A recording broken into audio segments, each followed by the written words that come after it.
గంభీరమైనటువంటి విషయాన్ని వాళ్ళ ప్రస్తావన చెయ్యాలి అని అనుకుంటున్నాను. ఆనందం వస్తే కళ్ళజోడు తీసేస్తూ ఉండడం, మళ్ళీ పెట్టుకు చూసుకుంటూ ఉండడం. బాగుందండి మీరు చెప్పింది. శంకరుడు అంతటి గొప్పవాడే, ఇంతవరకు బాగుంది. కానీ ఇలా ఆయన ఎప్పుడూ మా కంటితో మేము చూడని రూపంలో ఉండడమేనా, లేకపోతే మాకు ఇంతకన్నా ఏమైనా గొప్ప ఉపకారం చేశారా? కళ్యాణం, భద్రం, శ్రేయం, శోభనం, శుభం, వీటన్నింటికీ అర్థం కేవలం శుభాలు చేసుకోవడం, పెళ్ళిళ్ళు చేసుకోవడం, బూరులు తింటూ ఉండడం, గారులు తింటూ ఉండడం, ఇవేనా? ఇంకేమైనా చెప్పారా శంకరుడు? ఇవే నా అర్థం, నేను ఇవే మీకు చేసి పెడుతుంటానని ఏమైనా అన్నారా? దీన్ని మీరు చాలా జాగ్రత్తగా గంభీరంగా పట్టుకోవాలి. మీరు ఇది పట్టుకునే ప్రయత్నం చేస్తే శివపురాణం విషయంలో మీకు ఒక గొప్ప అవగాహన ఏర్పడిపోతుంది. కాబట్టి చెవులు రిక్కించి చాలా జాగ్రత్తగా వినే ప్రయత్నం చేయండి. కదిలినటువంటి శివుని యొక్క స్వరూపాన్నే నటరాజమూర్తి అని పిలుస్తాం. ఎదర వ్యాఖ్యానం శివపురాణంలో వస్తుంది, అప్పుడు నేను నటరాజ తత్వం గురించి, చిదంబరం గురించి చెప్తాను. అప్పుడు విందురు కానీ ఇప్పటికొకటి తెలుసుకోండి. తనలో తాను రమించిపోతున్నటువంటి శివుడు అలలు లేని సరస్సు. కాబట్టి తనలో తాను రమిస్తుంటాడు, కదలిక ఉండదు. ఇప్పుడు అదే శివుడు సృష్టికర్త, స్థితికర్త, ప్రళయకర్తగా ఉన్నాడు అనుకోండి, కదులుతూ ఉంటాడు. ఈ కదిలినప్పుడు నటరాజు నాట్యం చేస్తుంటాడు. నటరాజు సృష్టి స్థితి ప్రళయకర్త అయి నటిస్తున్నప్పుడు పక్కన దగ్గరగా ఎవరైనా నిలబడతారా? నిలబడి అలా చూస్తూ సంతోషపడిపోయే వాళ్ళు ఎవరైనా ఉన్నారా నటరాజుని? శ్రీ మహావిష్ణువు అంతటి వారు అసుర సంధ్య వేళలో మధ్యలో వాయిస్తూ ఉంటారు, శంకరుడు నాట్యం చేస్తుంటే. కాబట్టి ఉట్టిన ఏమీ చేయకుండా స్పెక్టేటర్స్ పాస్ అని చెప్పి ఏమైనా ఇస్తారా?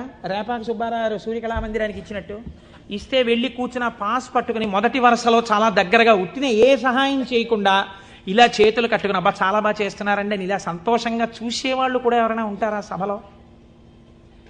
అంటే శాస్త్రం అంది ఇద్దరున్నారు, ఇద్దరే చూస్తారు. అలాగా మిగిలిన వాళ్ళందరూ నటరాజ తాండవమునందు సహాయం చేస్తుంటారు. ఆ ఇద్దరెవరో తెలుసా? ఒకరు వ్యాఘ్రపాదుడు, ఒకరు పతంజలి. వీళ్ళిద్దరే చూస్తూ ఉంటారు. వ్యాఘ్రపాదుడి యొక్క శరీర అధోభాగం పులిగా ఉంటుంది, పతంజలి యొక్క శరీర అధోభాగం పావుగా ఉంటుంది.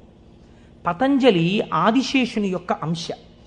ఈ పతంజలి వ్యాకరణానికి మహాభాష్యం చేశారు. ఈ పతంజలి 1000 నాలుకలతో సమాధానం చెప్పేవారు.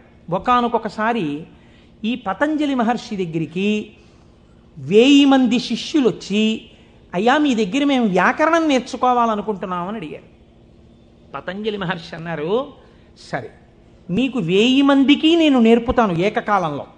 ఎవరు ఏ స్థాయిలో ఉన్నారో ఆ స్థాయిలో పాఠం చెప్పేస్తాను. మీకు ఉదాహరణకి వ్యాకరణం అంటే కొద్దిగా సంగీతంతో పోల్చండి. కొద్దిగా అమరిక కోసం సంగీతం నేర్పేటప్పుడు బాగా కీర్తనల్లోకి వచ్చేసిన వాళ్ళకి, ఇంకా సరిగమ పదనిసల్లో ఉన్న వాళ్ళకి, from the lowest string to the highest string కలిపి కూర్చోపెట్టి సంగీతం నేర్పడం కుదరదు.